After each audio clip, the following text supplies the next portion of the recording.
तर दुसरीकडे राजकीय परिस्थितीचा वास्तव पाहूनच अजित पवारांना सोबत घेतलं। संघाच्या समन्वय बैठकीमध्ये फडणवीसांनी हा महत्त्वाचा खुलासा केलाय।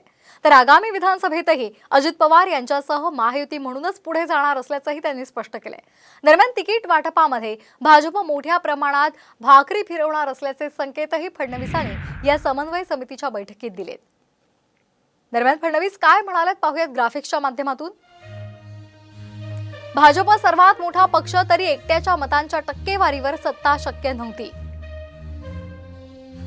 शिंदेंना सोबत घेतलं तरी लोकसभा आणि विधानसभेसाठी गणित जुळत नव्हतं। त्यामुळे नंतर अजित पवार यांना सोबत घेण्याचा निर्णय घेतला।